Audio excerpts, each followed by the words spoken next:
snow, cold, freeze. We're waiting for that. There's people out already right now, all over Norwest Territory, on the land. Not on the ice yet. They're waiting.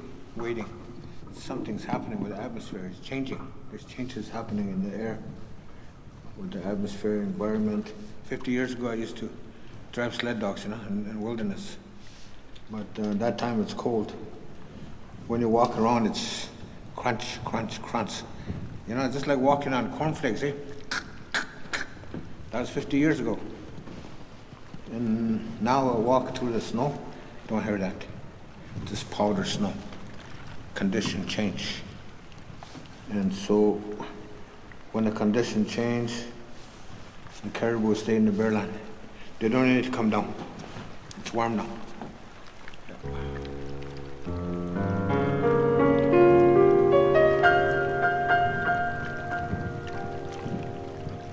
There's a time when there's just a thin layer of ice and boats can still sort of smash through.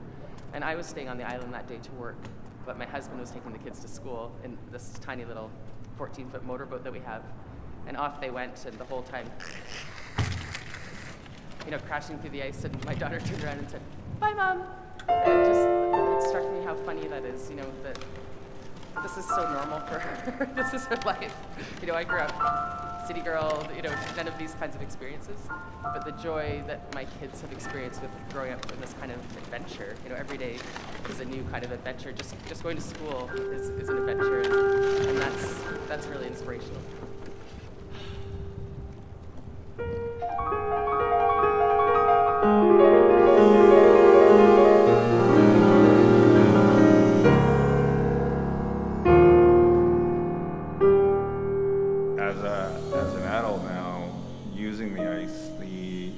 Freeze up is one of my favorite parts. Like we're pretty close to that point where you can travel on the ice. At that point, it's maybe just about a foot thick.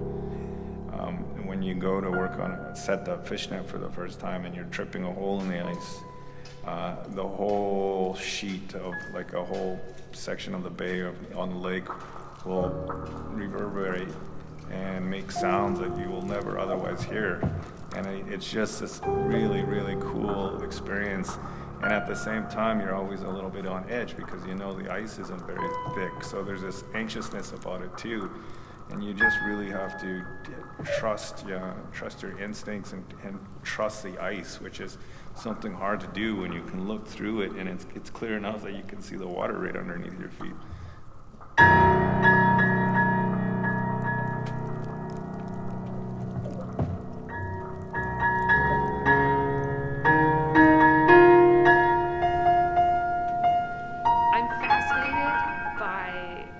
Where we live all the time. I think there's an aspect of spending quite a bit of time studying the subarctic and Arctic and just the cryosphere in general, and then actually getting to be in it. It's mind-blowing, all these processes that kind of hold us together here.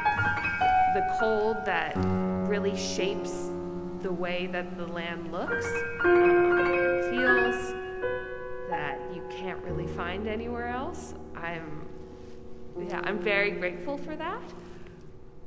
At the end of the season, it's really interesting because you progressively see it shrink.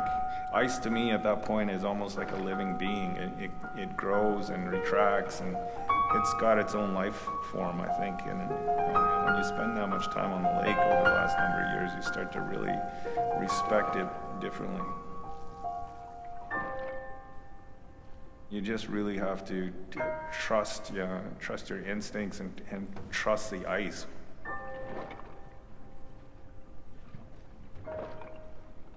Listen to the ice. Day to day, the ice isn't usually an issue for the commute back and forth. We're in a really neat But this spot. is November, and it's a great spot. Examples. Sort of Clean freeze them up, up. where ice is from one place and eventually the lake will take on. I clean up my Actually, you're staring here in the NWT. We put labels on them. We're talking sort of middle of May. The ice starts to The most thing we and always have to say, careful you of have to other signs respect of the ice. Listen to the ice.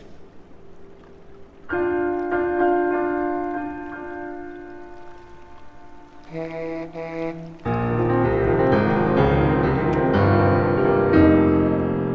speaking, maybe emotionally, when I'm on the ice road, I feel very safe, but I really do love the work, and every chance I get, I try to find my way back into a truck myself. I can't, take my family with me on a trip, but I've certainly ad nauseum told them stories. I have 2 teenagers that live in my house now, and it's like, oh, Dad, another ice road story, and it's like, yes, that's right, sit down and listen, this one's a good one. But in all seriousness, it's a lot of work and sometimes a lot of time away from home. A trip on the ice road is a very difficult trip to do. Like it's fraught with challenges, but my family's been very, very supportive of this part-time job that I have because they know I love it. They know I really, really love it.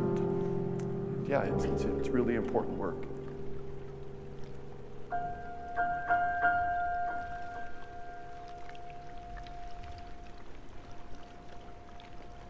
I want to just tell you about a time I went to Uluhaktuk in the Northwest Territories. It's such a beautiful community. Every house I went to, there was a box in the porch, and there was ice, like big hunks and chunks of ice. So I was wondering, what is happening? What's going on?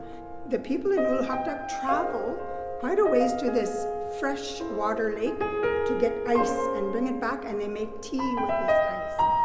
So I'm thinking, well, what's the difference, right? But when I had a cup of tea, that now marks for me my very best cup of tea I ever had. It was from freshwater ice. Whatever made it, I don't know, but it was delicious. So I worry about that too. It's warming up.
The freeze up is one of my favorite parts. Like we're pretty close to that point where you can travel on the ice. And let the cold air work the ice. One quiet day, my brother and I were listening to ice. I said, listen to the ice. I guess there's also the sound of the frost probe hitting ice. When you go to work on it, set that fish net for the first time, Pull over and you get out of your rig. and you're tripping a hole in the ice. When you actually hit ground ice, it makes a certain sound. The other trucks that are still operating will continue to go by. The whole sheet, the whole section of the bay on the lake will reverberate. Ice crack right across the lake. Sound booms as it's freezing. And make sounds that you will never otherwise hear. And you really can feel the ice moving when you go by. You can hear it flexing. You listen to it. You hear another one. This is when you're pulling the fish net out of the water, the check for fish.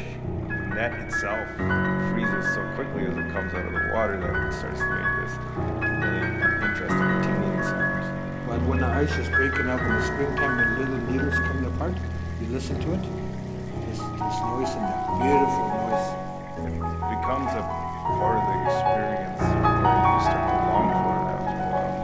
It creates a huge inspiration because it's always doing something that is unannounced. My grandfather always told me that the eye is the beholder. You're the only one who will see it if you are adventurous, and if you listen, you're the only one that will hear it. There's sounds, there's music in it, and that's the sound I like to hear.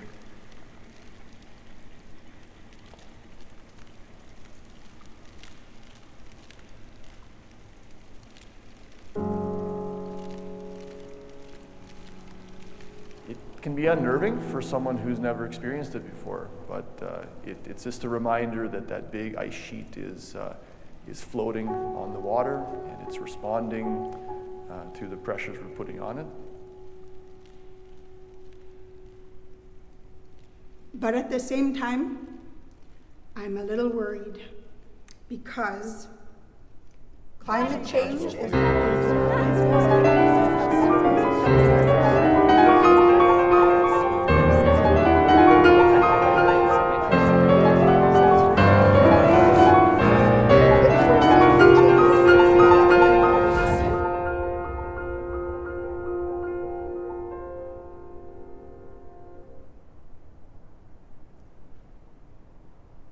Freeze up has definitely gotten later and later.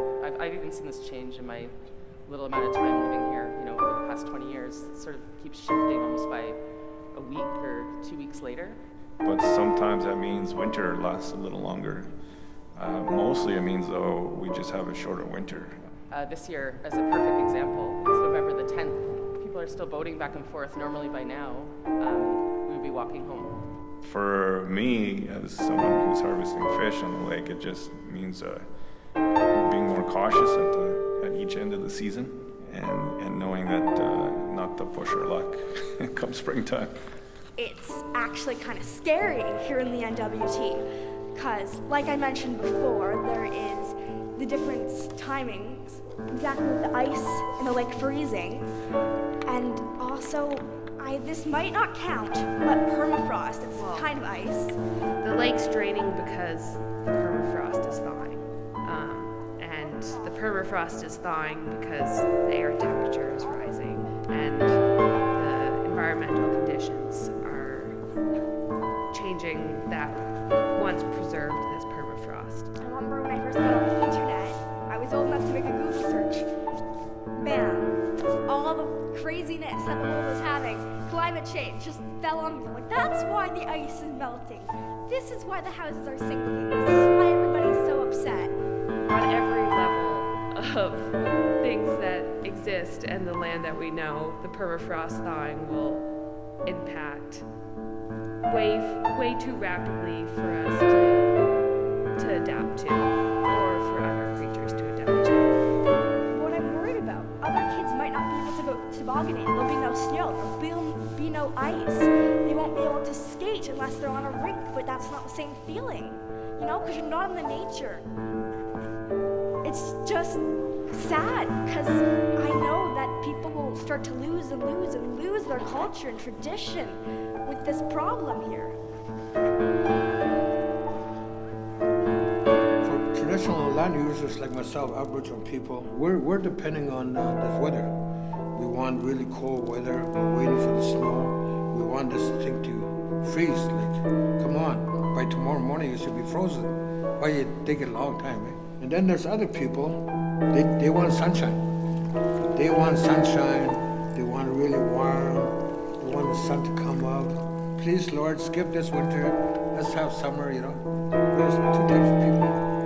The feelings that I, and I'm sure a lot of other people feel towards these places, that like the magnificence of it, I feel very sad that that's going to change within our lifetime, that these places that we feel pretty connected to just aren't going to exist in the same way. And I'm a bit scared because there's how we see some places and how we interact with them, and I'm scared for the idea that we're going to lose that. And I don't necessarily know the consequences, but they're not gonna be great. 50 years ago, 40 years ago, we were just warm, we had everything. And then the conditions started to change. It went from 7 feet of ice 50 years ago. Today, it's about 3 to 3.5 feet. So we are now more aware. We're aware of what's happening. We're no longer being fooled. People talking, it's real. It's real, and we see it happening on the land. We, as Dene here in the Northwest Territories, have a very small voice in the necessary changes that need to happen to prevent climate change from impacting our lives. And I feel as though it's not only Dene, but marginalized people in general don't really have a voice in climate change. And it's disheartening. A lot of how it's impacted me is like mentally, like I get a lot of anxiety when I think of climate change and if I even like have a future. Sadly, I just try to really enjoy what we have now, and I do am deeply concerned about what that means for my children and the future of this world.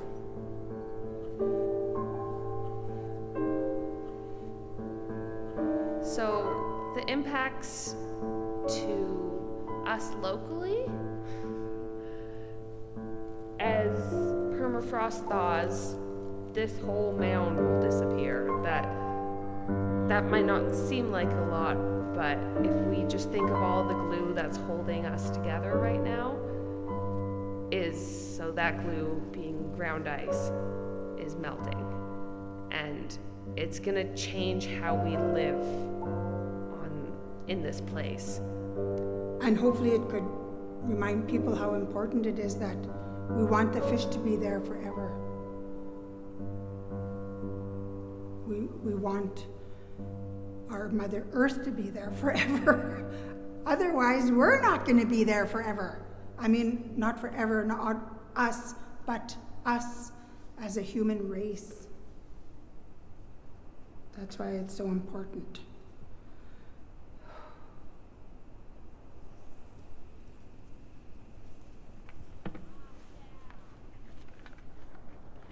When I was younger, I was like, I want to be a writer. Then I want to be a scientist. Don't know what kind of scientist. I just want to be a scientist. And then I'm going to be a teacher. Then I went back to a writer. And right now, I got a big interest in circus, especially with Young Life Circus. It's important for me to be Just engaged got a club. now as a young person so that change can happen. The school itself has a lot of work to do, like sustainability-wise. It's important for like the students to take initiative and to change something.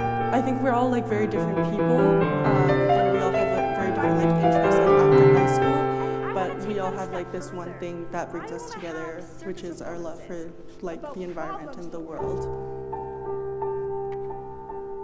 And I always think about what the old people say. There's changes are happening. So The old elders, we asked them, what can we do? You say, you can't do nothing. You can learn from it, adapt, make some changes, Awareness, adapt to it. you know, making little changes here and there. You know, the young people seem to really get it. And they always are the ones who seems to me. I can speak well enough for my I'm age. always a little bit more proud when I can skip the meat aisle at the grocery store because I've gotten the music.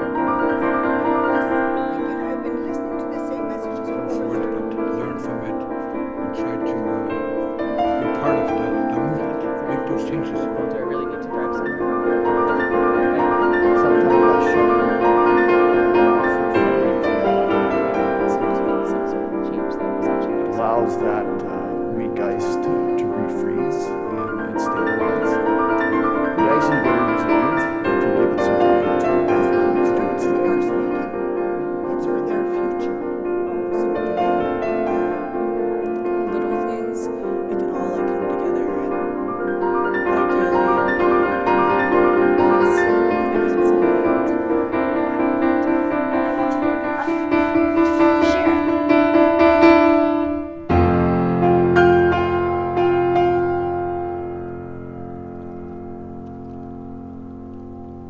Listen to the ice.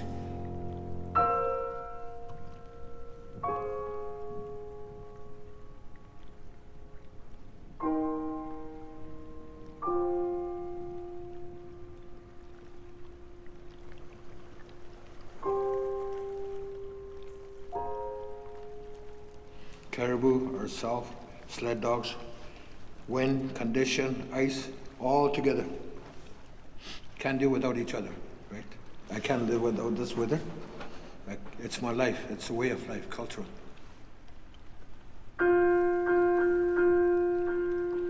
I can't live without the ice.